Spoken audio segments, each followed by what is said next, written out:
How to stop skin tags from growing. In today's video, we're going to talk all things skin tags, and I'm going to give you my best tips and tricks for preventing skin tags from growing. The medical term for skin tags is acrocordons, and they can be a nuisance. They really bother people, not only cosmetically, because people just don't like the way they look, they want them removed, but they also can get trapped up in like your jewelry, your necklaces, become irritated, inflamed, bleed, ooze, just overall be a pain in the neck, quite literally, because they often happen on the neck. A skin tag is comprised of collagen bundles and blood vessels trapped up in the layers of the skin, forming this little soft outgrowth, often on a stalk, that's called pedunculated. And they occur most often in areas under a lot of repetitive friction, areas that are subjected to chafing, such as under the arms, under the breasts, in the abdominal folds, in the groin area, between the buttocks, and also on the neck, especially in people who wear a lot of necklaces. Now, in this video, I'm going to give you some practical advice on how to prevent skin tags from growing. Truth be told, there is nothing that you can do to 100% guarantee that you will not make more skin tags. And the skin tags that you have can be removed by your dermatologist, but removing them does not prevent you from making more skin tags later on at some point in your life. The thing about skin tags is that there's no sign or symptom that you're going to make one. It's not like you feel this deep-rooted pain in your soul. Oh my gosh, I'm going to pop out a skin tag in the next 6 weeks. What can I do? They generally appear out of nowhere.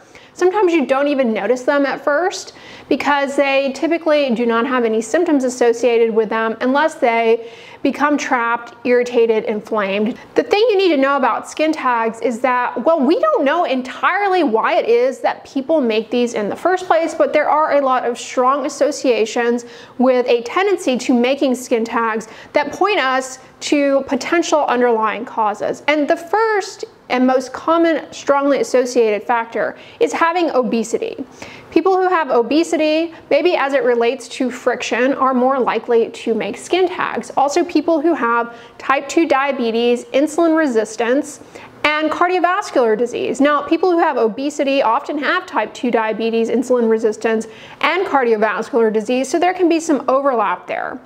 Hormones may in fact play a role as well. Specifically, insulin signaling may be underlying what leads to the outgrowth of these, because people who have, as I said, insulin resistance, not only do they tend to make skin tags, but they also tend to develop this other skin condition with skin thickening called acanthosis nigricans. If you have that condition, check out my video all about acanthosis nigricans. I go over the signs, the symptoms, and the treatment options. Many people have both skin tags and acanthosis nigricans. Women frequently develop skin tags during pregnancy, probably because of the weight gain, as well as all the friction that comes with that, and hormonal changes. I already mentioned insulin playing a role in skin tag formation, possibly, but there is another hormone called leptin.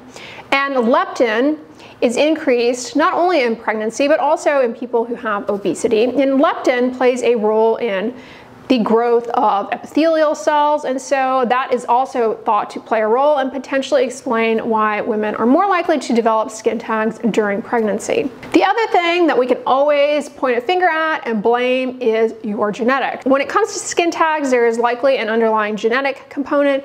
If your family members make skin tags, there's a good chance that you will as well. It cannot be ignored, however, that mechanical friction also likely plays a role. So it's probably multifactorial. There's some sort of mechanical stimulus, maybe an underlying hormonal aspect to it, and those things together lead to skin tag formation. So that being said, since friction plays such a key role, one of the main things that you can do to prevent skin tags from growing is to take measures to reduce friction, especially in the skin folds. Now, that includes not wearing super tight restrictive clothing. I see more skin tags in people who like to wear really tight jeans. They'll develop skin tags between the thighs more likely. Or, for example, people who wear shirts that have really tight armholes here, causing a lot of friction, like a tank top that's really tight here, a workout top, a yoga top. That can actually end up causing that kind of friction that leads to more skin tags. Now, I love to wear jewelry, but if you make a lot of skin tags on your neck, consider stopping wearing necklaces because the friction from the necklace may be playing a role in eliciting more skin tag growth.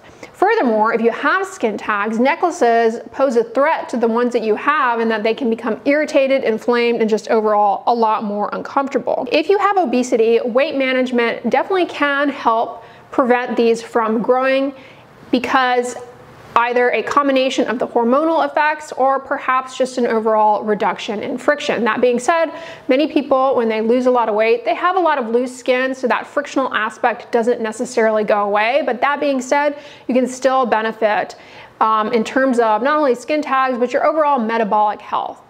Skin tag formation may be a clue to problematic underlying metabolic health as it relates to having obesity, diabetes, cardiovascular disease. Another very practical thing that I suggest people do that may help in preventing growth of skin tags is to lubricate skin surfaces where you have skin-on-skin contact, the skin folds, under the arms, under the breast, between the thighs. This will cut down on chafing. It will help provide a nice glide to the skin surface, reducing that frictional force on the epidermis that may tip things in favor of skin tag growth. And some easy ways that you can do this are to make sure that you change out of sweaty clothing. Sweaty clothing exacerbates chafing because it traps moisture and makes the skin barrier more fragile and susceptible to chafing frictional forces. The other thing to do is to use some sort of lubricating skin protectant. This can be something as simple as diaper rash cream, which is an excellent barrier for cutting down on friction. I am a huge fan of La Roche-Posay's Cicaplast balm. Not only is this a great skin protectant, but it is also a product that has compounds in it that are anti-inflammatory. So that may also help in supporting the milieu that favors skin tag formation. Plain petroleum jelly. I have said this before, but I will say it over and over again. What can petroleum jelly not accomplish? Skin tags are no exception. Using petroleum jelly under the arms, in between the thighs, under the breast, definitely can cut down on chafing. Now, Monistat makes a chafing cream. That's what it's marketed for the skin folds. This is basically a dimethicone skin protectant. You may prefer that because it's not as greasy as petroleum jelly. Dimethicone is a lot more lightweight and fast absorbing. The La Roche-Posay Cicaplast balm also contains dimethicone in it. Diaper rash creams typically have zinc oxide, which is anti-inflammatory.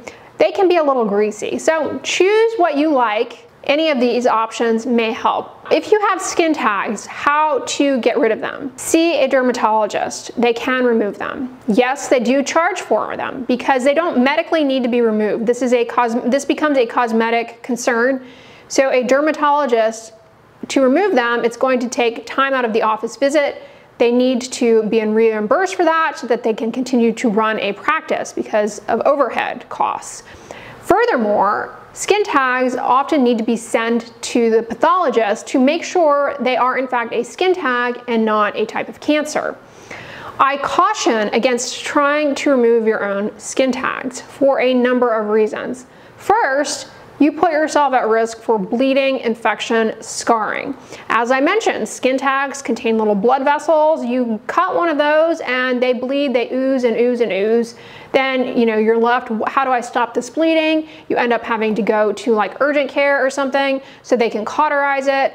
And that ends up being so expensive. The other issue is also that not everything that looks like a skin tag is a skin tag. You can have a skin cancer that looks like a skin tag, and if you try and remove it, delaying diagnosis and treatment of a skin cancer is not a good thing. And trying to cut it off yourself can mess up how it looks, make the pathology more difficult to read. It's just not something you want to do. Now, when I point this out, that you should not remove your own skin tags, I'm often met with criticism in the comments. Understandably, you don't want to spend the money. It's very expensive to see a dermatologist to have them remove them. But let me tell you, the number of adverse events I have seen related to people trying to remove their own skin tags I could tell you horror stories. There was even a recent paper detailing many adverse effects of people attempting their own at-home skin tag removal. Now, they sell products in the drugstore, online, on Amazon, that are marketed for skin tag removal. The FDA has actually issued a warning to many of these because they do have the potential to cause serious harm to people. There is nothing that is FDA approved for at-home skin tag removal. So I strongly caution against attempting to remove them yourself. Now, how can they be removed by a dermatologist? There are a few options. One is to literally just numb the skin and cut them off and stop the bleeding with a little device that we have in office. The other, depending on if they're small enough, is to just zap them with a little liquid nitrogen that destroys the cells that make up the skin tag and it falls off. And the other is to use that little zappy tool, the electrodesiccation, to again destroy the cells that make up the skin tag. So there are options. It's not an involved procedure by any means. Recognizing that skin tags are bothersome to patients, but also can be time and cost intensive to remove for the dermatologist depending on the number. Many dermatologists will actually meet you somewhere in the middle and say, I can take off 5 of them, but anything after that I'm going to have to charge you for. So hopefully this video helps you understand a little bit about why these happen, what you can do to help reduce the risk of getting them, hopefully clarifies to you that there's truly nothing you can do to stop them from coming, and also helps to clarify why taking these off yourself is a bad idea. All right, y'all, that is what I wanted to talk about in today's video with regards to skin tags. If you guys enjoyed this video, give it a thumbs up, share it with your friends, and as always, don't forget, sunscreen and subscribe. I'll talk to you guys tomorrow. Bye.